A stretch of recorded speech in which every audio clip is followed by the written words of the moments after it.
Alô, agora sim, né?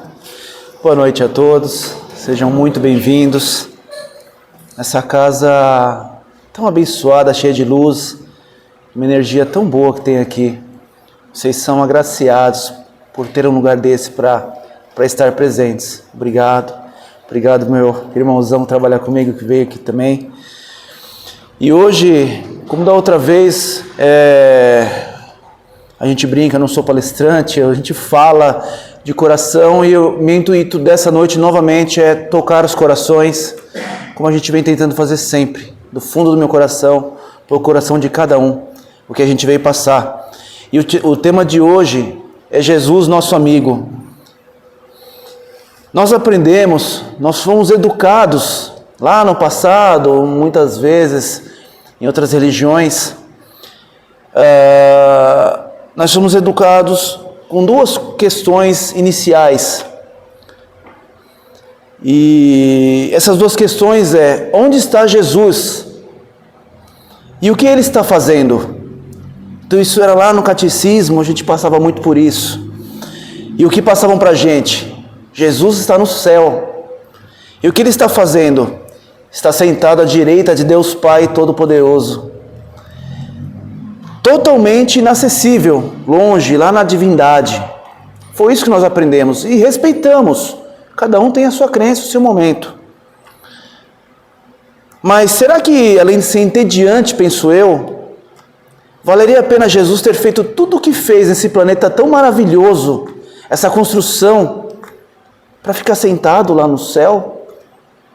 Nós com tantos problemas aqui, destruindo o que ele criou, e ele sentado, e de vez em quando deve olhar lá de cima e falar: nossa, eles ainda estão brigando, deixa eu sentar um pouquinho mais, deixa eu ver os anjos tocar harpa.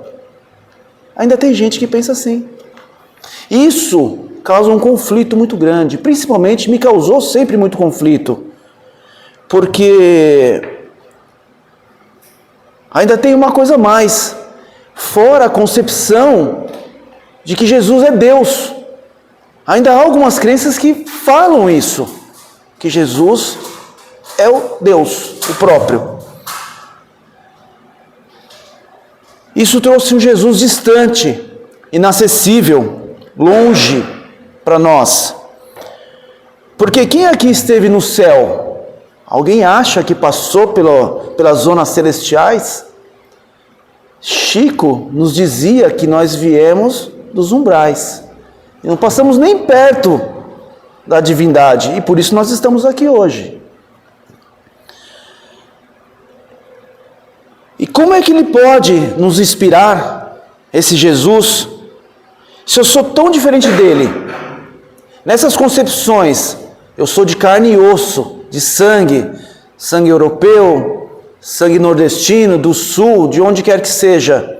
E ele foi feito já santificado, puro.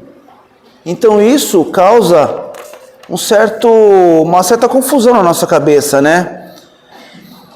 Só que a doutrina espírita nos apresenta com tanta clareza, de forma diferente, ao dizer primeiro que Jesus não é Deus.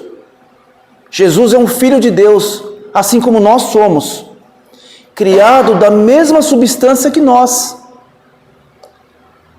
Ele percorreu todos os degraus que nós estamos percorrendo.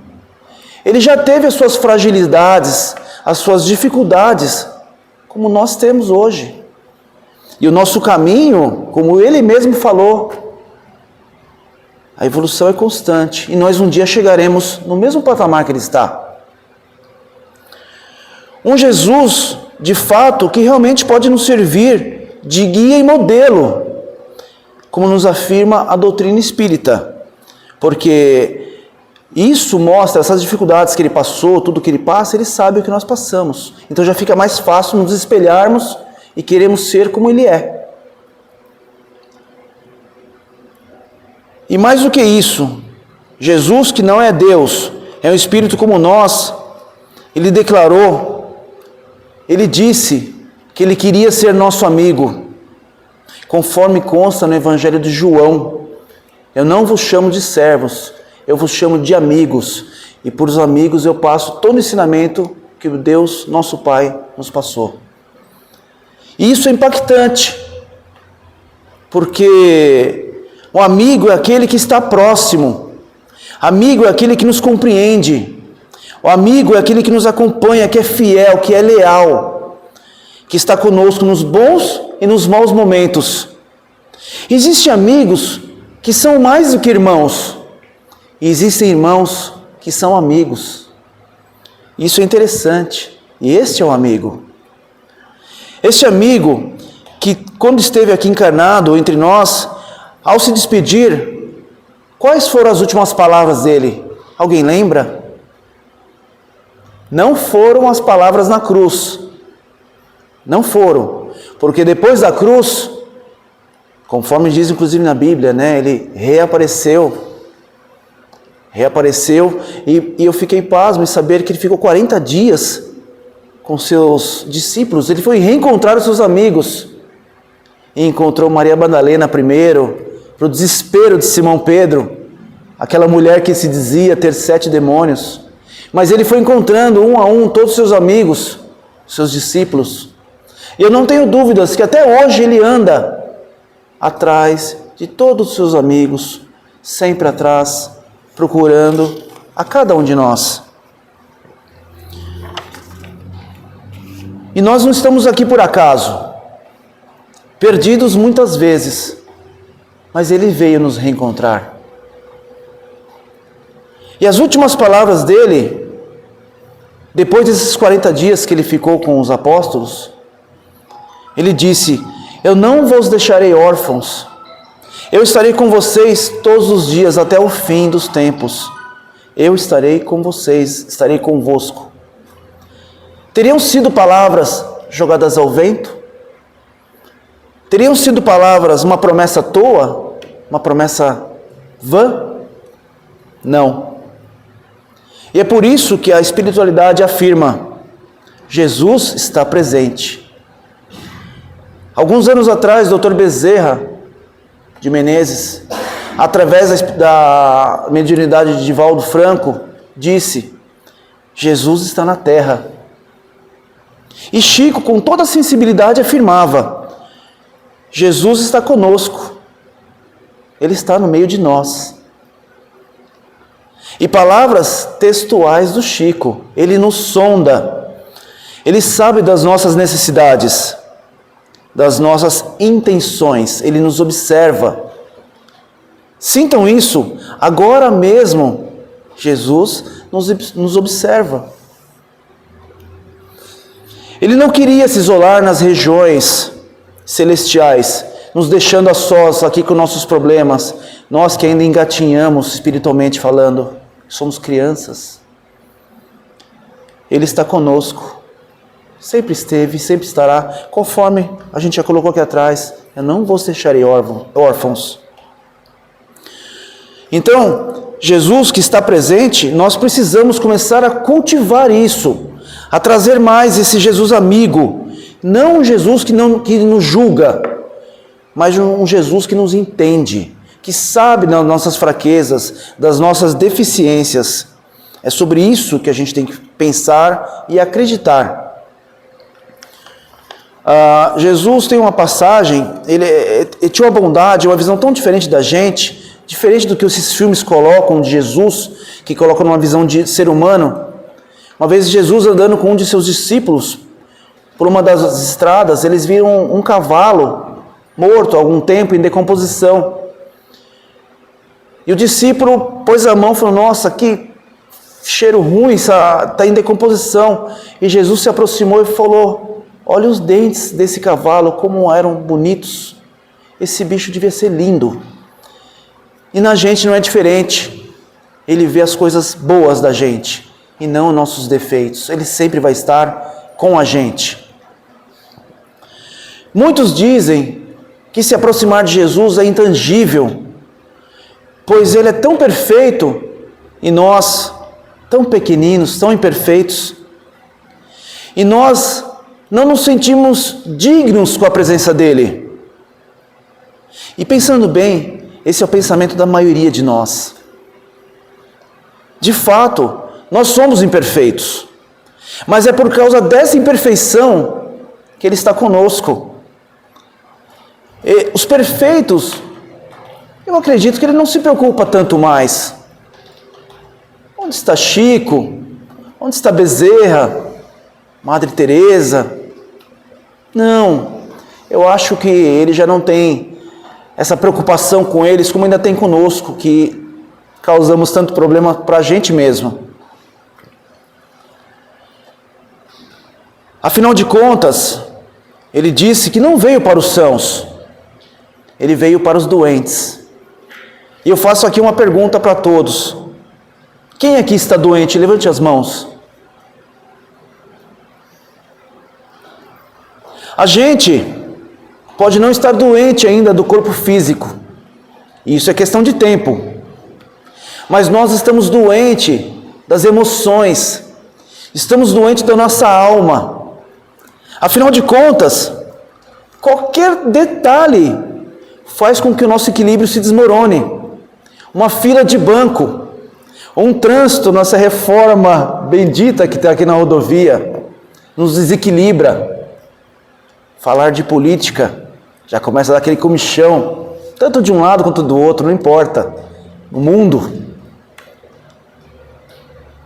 Aquela fila do restaurante self-service, quando a gente está com pressa na hora do almoço, com fome, e aquela senhora com aquela folha de alface olhando para cima, para baixo, olhando, e nós atrás dela vibrando muito. Então a gente está doente, sim. Somos doentes, e por isso nós estamos aqui no planeta Terra. E é por isso que Jesus está conosco.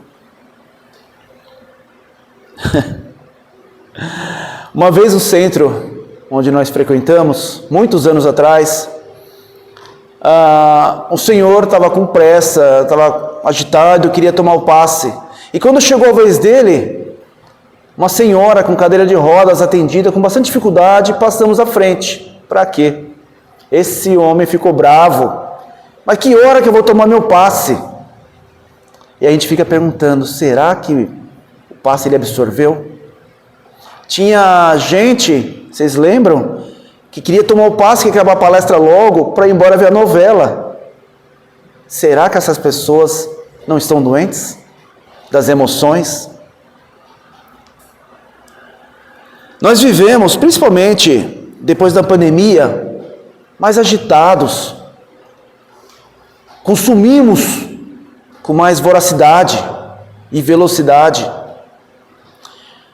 Eu tenho uma palestra, quem sabe um dia eu trago para vocês, que ela diz que nós vivemos como se nunca fôssemos morrer, e morremos sem parecer ter vivido. E é assim que a gente está vivendo, agitados, ansiosos, nunca tivemos tantos casos de ansiedade, depressão, e muitas vezes a gente não sabe nem por quê, né? Então Jesus veio para nós, não para nos julgar, mas para nos ajudar. E Ele nos ensinou o caminho. E esse caminho, uma vez percorrido, nós haveremos de nos restabelecer na nossa paz, no nosso equilíbrio, conviver melhor conosco, conviver melhor com os outros. Ele é atento a todas as nossas necessidades. E aqui eu me lembro de um episódio vivido por Chico Xavier. Eu vou dar bastante exemplo do Chico. Chico foi no médico e o médico lhe disse: Chico, você tem que tomar esse remédio. É importante, você precisa tomar esse remédio. Só que vai ser difícil achar, porque além de ser caro, é um remédio importado. Mas você precisa tomar esse remédio. Ele procurou nas farmácias de Uberaba, não achou. Ligou para amigos de São Paulo, Rio de Janeiro, Belo Horizonte. Todos procuraram e ninguém achou esse remédio. E ele precisava tomar esse remédio. E ele lembrou de algo que ele fazia regularmente. Ele escrevia telegrama para Jesus. Então pessoas que precisavam muito, estavam com muitos problemas, precisavam, ele pegava um papelzinho e escrevia. Senhor Jesus, aqui é Chico Xavier. Um amigo meu está precisando muito do seu auxílio. Por favor, peço que olhe por ele. Dobrava o papel, mas ele não colocava no correio. Ele dobrava, colocava na mesinha de trabalho dele e deixava. E falava para quem trabalhava na casa: não mexam nesses telegramas para Jesus. E foi lembrando disso, e até sem graça, ele falou: eu vou escrever um telegrama para Jesus. E pegou no papelzinho e colocou: Senhor Jesus, aqui é o Chico Xavier. Preciso tomar um remédio, mas eu não encontro em farmácia nenhuma. Peço sua ajuda com urgência, se eu for merecedor. Assinado Chico Xavier. Dobrou o papel, colocou na sua mesinha e a vida seguiu. Uma semana depois, o correio entrega uma caixa na casa dele. Ele pegou a caixa, olhou, uai, o que é isso? Quando ele abriu, o remédio.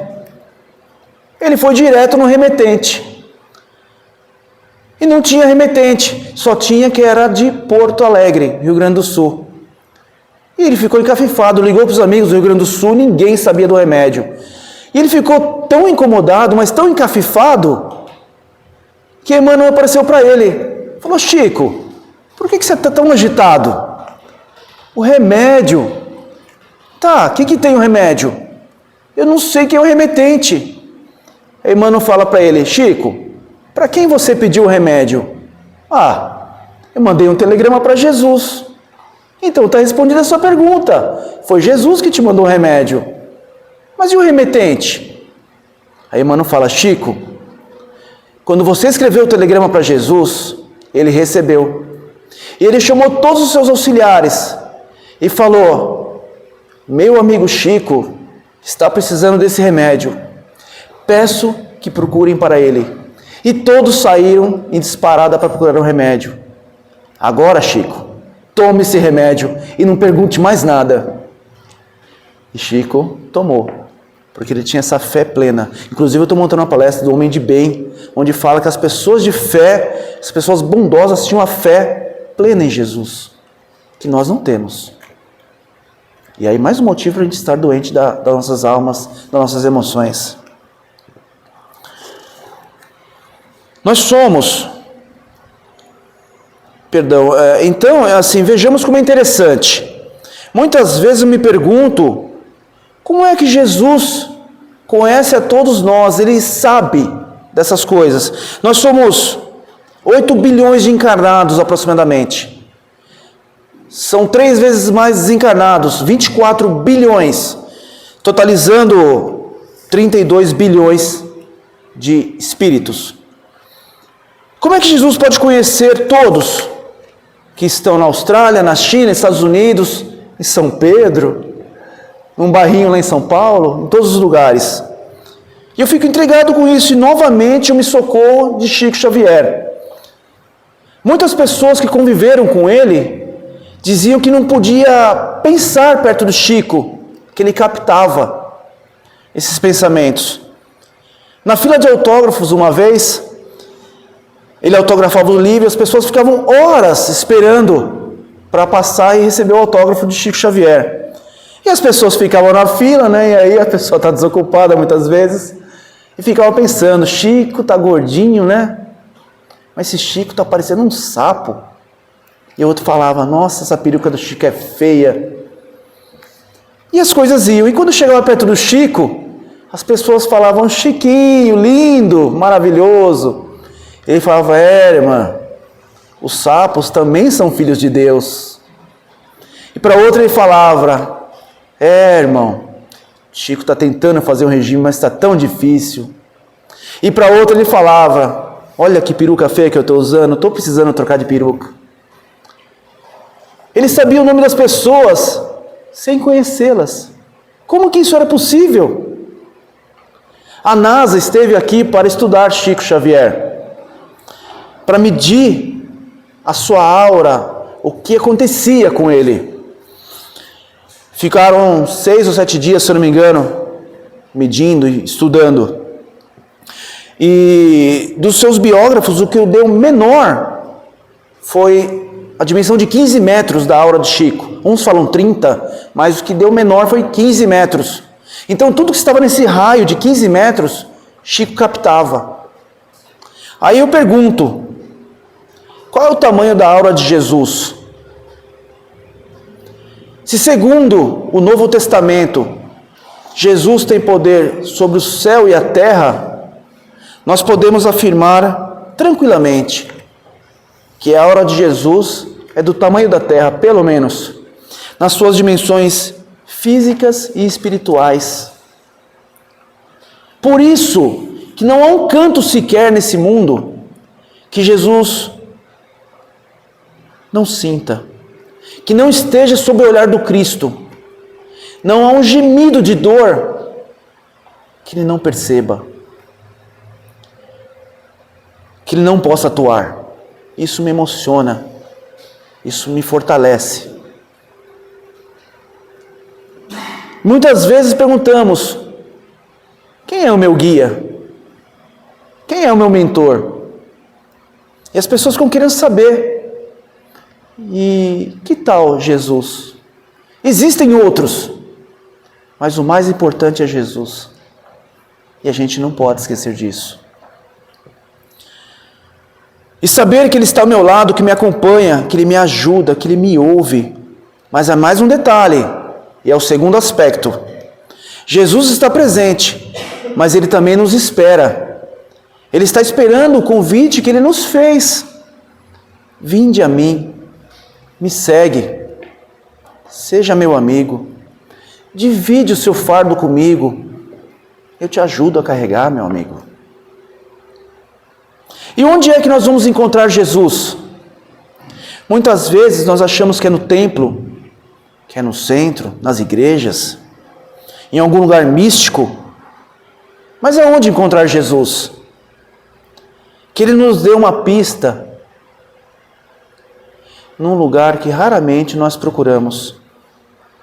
Quando Ele disse aos seus apóstolos, todas as vezes que vocês socorrerem um dos meus pequeninos, é a mim que vocês estão fazendo.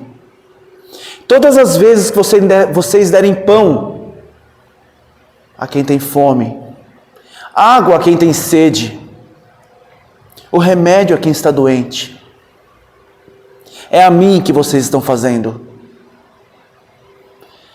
Jesus está no outro. Eu demorei tanto para entender isso. Jesus está no outro.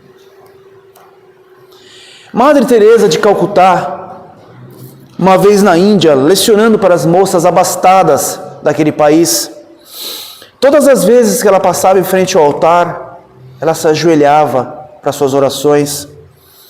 E um dia, ela ergueu a cabeça e olhou naquela cruz escrito, tenho sede. As palavras de Jesus quando estava na cruz. Tenho sede. E ela se perguntou, o que eu tenho feito para matar a sede de Jesus? E ela percebeu que nada ou quase nada estava fazendo para matar a sede de Jesus. E foi a partir dessa reflexão tomada, dessa mudança de rumo, que ela vai procurar Jesus, nos desvalidos, nos desprotegidos, nos indesejáveis. E ela passou a escrever uma das histórias mais lindas do amor de Cristo na face da terra. Ela vai procurar Jesus nas pessoas que estavam morrendo pela tuberculose, pelo câncer. Os doentes terminais que eram jogados, ainda vivos muitas vezes, nos latões de lixo de Calcutá. Ela ia encontrar Jesus revirando as latas de lixo. Ela encontrava os doentes, já quase desfalecidos. Ela os retirava, enxugava o seu rosto, limpava, dava-lhes água, falava palavras de esperança.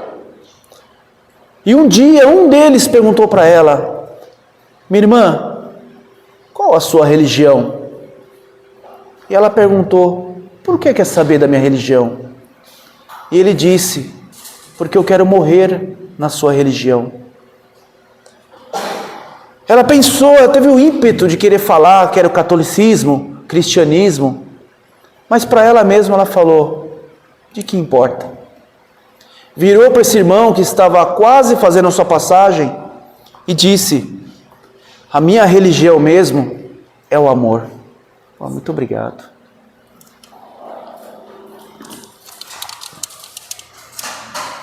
A minha religião mesmo é o amor. E deu um beijo na testa desse irmão, que fechou os olhos da vida física e despertou no mundo espiritual, sabendo o que era o amor. E foi a única mensagem que Jesus deixou como sendo a mais importante quando passou aqui pelo planeta. O mistério, o paradoxo da mensagem do Cristo, de encontrá-lo na outra pessoa, no outro que sofre, é o que curará o nosso sofrimento.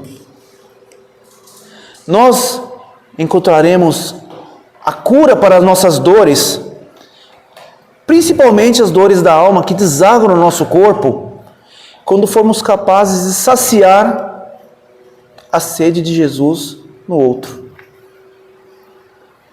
Quantas pessoas, quando nós ajudamos, dá uma água, uma comida, algo, um abraço, uma palavra, e você vê o olhar daquelas pessoas, muitas vezes não falam obrigado e não precisa, mas o olhar é o olhar de Jesus. Reparem nisso. O nosso Jesus se fez frágil, nosso Jesus se fez pequeno, para que todos nós exatamente o encontrássemos, porque nós somos pequenos e frágeis. Então Jesus, se nós queremos o endereço certo para encontrá-lo, ele está dentro do outro. Que nunca mais esqueçamos disso. E ele está com sede. Jesus tem sede. Sede de ser amado. Sede de ser tocado. Só ligar para mim. Sede de ser querido. Esse Jesus tem sede de ser abraçado. E eu fiz uma outra casa espírita, essa experiência eu acho que valeu muito a pena. Eu gostaria de fazer aqui com vocês. Porque se sabemos agora que Jesus está no outro, nós sabemos que Jesus está aqui conosco. Então eu gostaria de pedir que matamos a sede de Jesus, que possamos tirar nossas mágoas agora e abraçarmos uns aos outros, com o coração aberto, abraçar a Jesus, que possamos ficar de pé todos e abraçar uns aos outros, matando a sede de Jesus.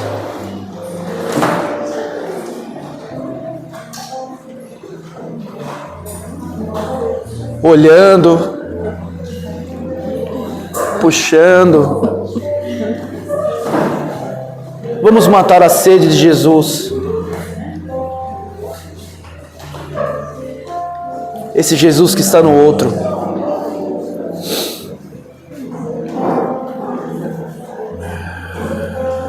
Jesus está dentro de cada irmão aqui dentro.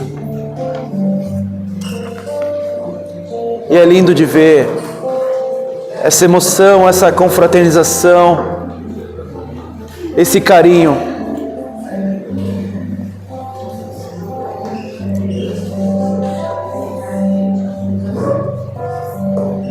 Vamos nos emocionar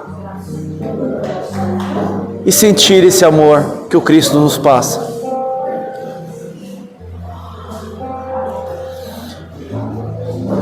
E feito isso, as pessoas estão gostando de se abraçar, isso é tão bom. Agora eu vou aproveitar esse momento em que todos estão com Jesus dentro do coração. E eu gostaria de cantar uma música em que todo mundo nos acompanhasse. Vamos cantar uma música para o nosso maior amor. O nosso maior amor, que é Jesus Cristo. Eu gostaria que todos pudessem me ajudar a cantar essa música tão linda que todas as gerações conhecem. Eu vou puxar do meu jeito aqui, mas que todos possam me acompanhar, pensando em Jesus. Se quiser fechar os olhos, olhar para os lados. As pessoas estão se abraçando e abraçando Jesus, isso é tão bom de ver.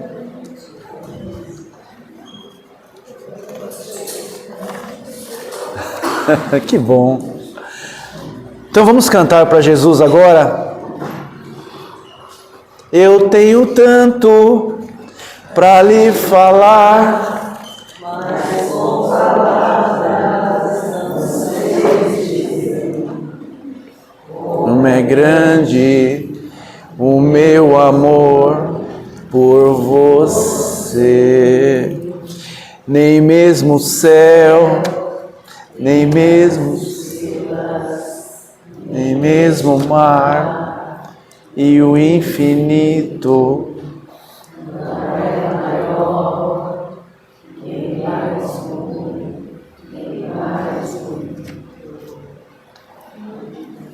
Jesus está recebendo essas energias. E eu digo, para terminar, mas como é grande o meu amor por todos vocês. Muito obrigado, muita luz a todos.